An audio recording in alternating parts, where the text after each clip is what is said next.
Julius Caesar didn't just conquer Gaul, win a civil war, and seize Rome. He ended 500 years of republican government in the process. But whether that makes him a hero, a tyrant, or something far more complicated depends entirely on who you ask. By the end of this video, you'll have everything you need to make up your own mind. If you appreciate this type of content, gently tap that like button. Let's dive in. Before Caesar was a household name, he was a young Roman from a patrician family that had seen better days. The Julii were old money with fading influence, noble enough to open doors, poor enough that he had to push through them. Caesar understood early that in Rome, survival meant politics, politics meant alliances, and alliances meant debt. Not small debt either. Plutarch records that before Caesar held a single public office, he already owed 1,300 talents, a sum so large it's difficult to even translate into modern terms. But historians estimate it as roughly equivalent to the annual salary of tens of thousands of Roman soldiers. He borrowed all of it deliberately, spending on public games, feasts, and favors for ordinary Romans. He wasn't buying popularity out of vanity. He was making a calculated investment, and he knew exactly what he expected in return. He climbed the Roman political ladder the way everyone did: quaestor, aedile, praetor, consul. But he moved faster than almost anyone before him, and he made friends in dangerous places.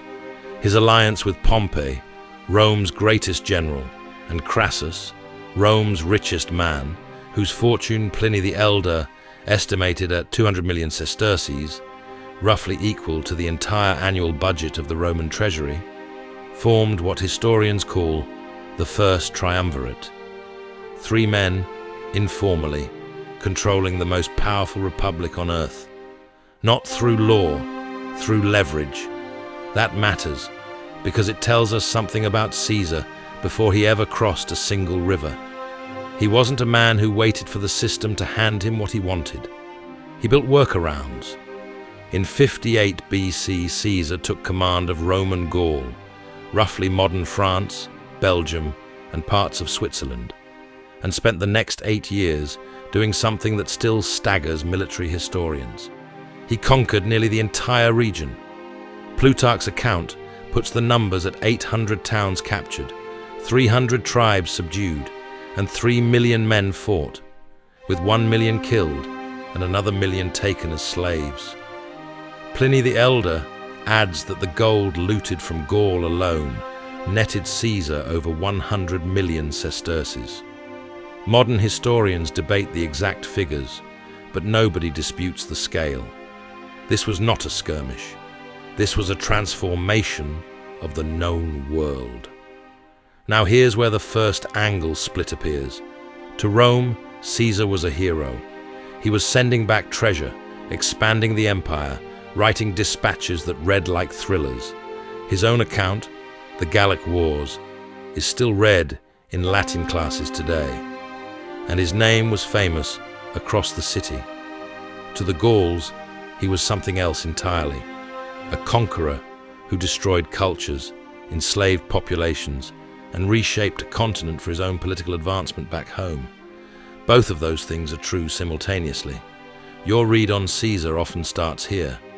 What's not disputed is what Gaul gave him, a battle-hardened army that was loyal to him personally, not to Rome. That distinction is everything for what comes next. Caesar's political enemies in Rome had had enough. His command was expiring, charges were being prepared against him, and the Senate, pushed heavily by Pompey, now his rival, ordered him to disband his army and return as a private citizen. If he complied, he was finished.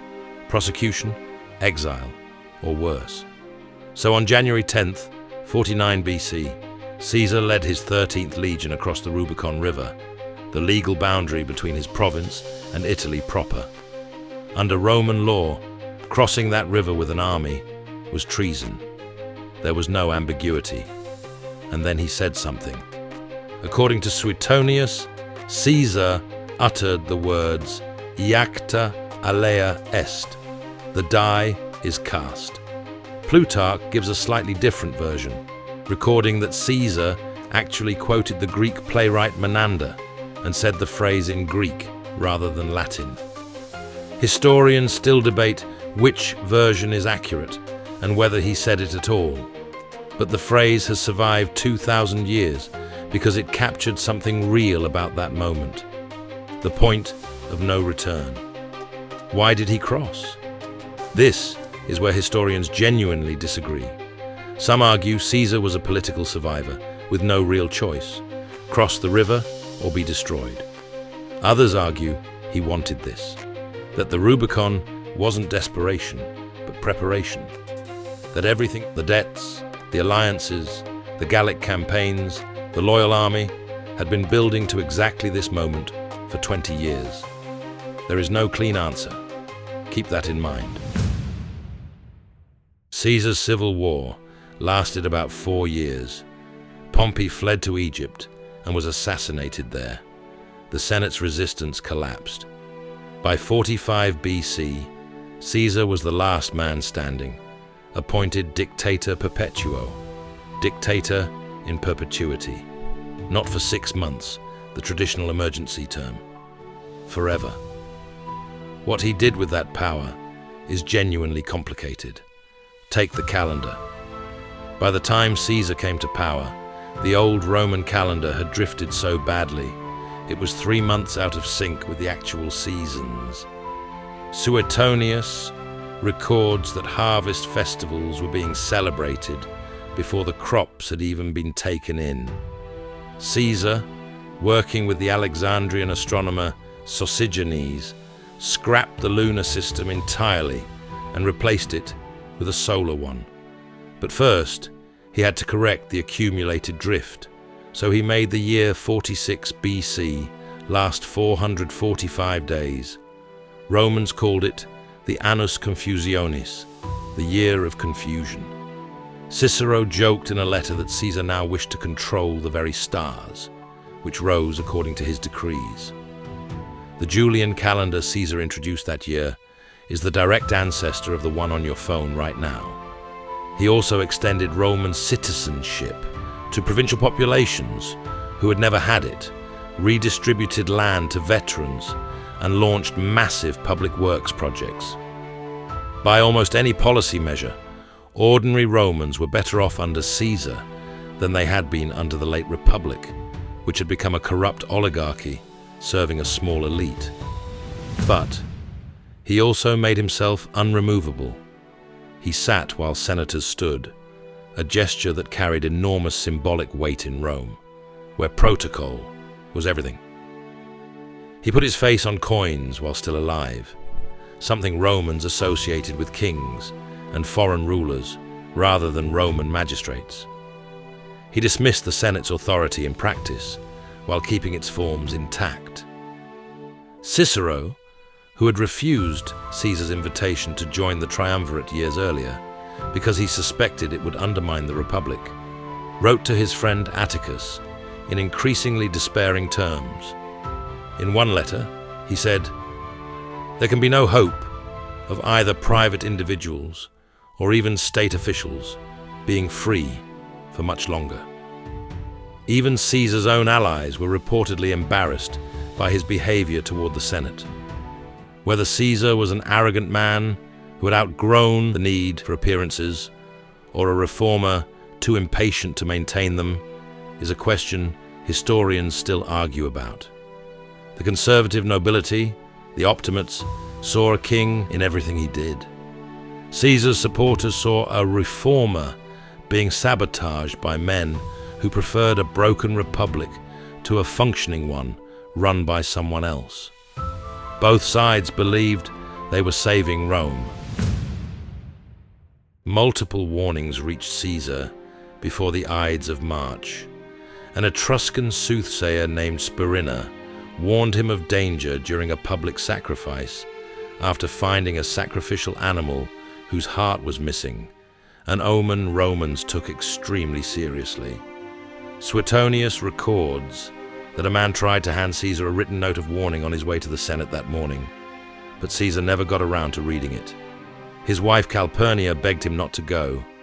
According to Plutarch, Caesar actually agreed to stay home before being talked out of it by one of the conspirators, Decimus Brutus, who told him the Senate was ready to offer him a crown and would think him a coward if he stayed away.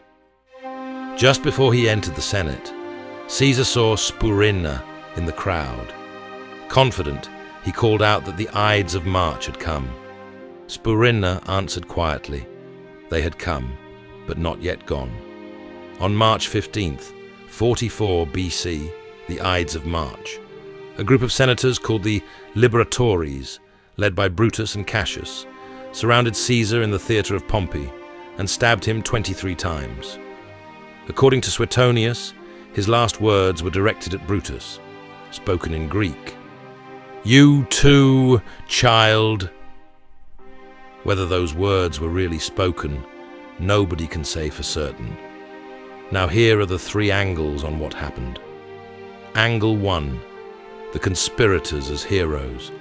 They stopped a man from dismantling the last remnants of republican government.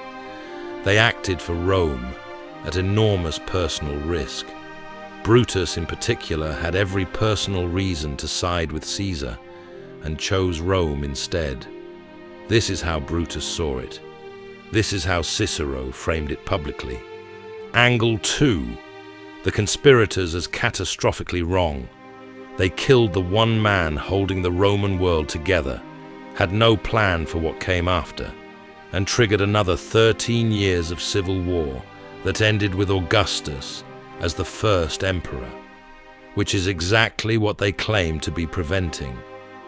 Caesar's death triggered a civil war that ultimately led to the rise to power of his great-nephew and adopted son Octavian, who became the first Roman emperor, Augustus Caesar, in 27 BC.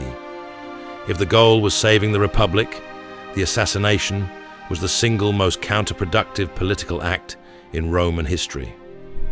Angle 3, Caesar's own role. He had received multiple warnings and dismissed them all. He had also disbanded his personal bodyguard weeks before he died. Whether that was fatalism, arrogance, or something closer to acceptance, nobody can say for certain. But the man who spent 20 years outmaneuvering every enemy in Rome apparently walked into that Senate chamber knowing the odds. Of the roughly 60 men involved in the conspiracy, most were dead within 3 years. Here's what the historical record makes clear by the end of all this. The republic that Brutus and Cassius died trying to restore never came back. Within 17 years of Caesar's death, Augustus was ruling Rome with more consolidated power than Caesar ever held. The Senate existed, elections existed, the forms of the republic survived, the substance was gone. So the question isn't really whether Caesar was a hero or a tyrant. The question is whether the Republic was already dead before he crossed the Rubicon, and Caesar simply had the nerve to say so out loud. That's the part historians still argue about. And it remains the question history has never managed to put to rest.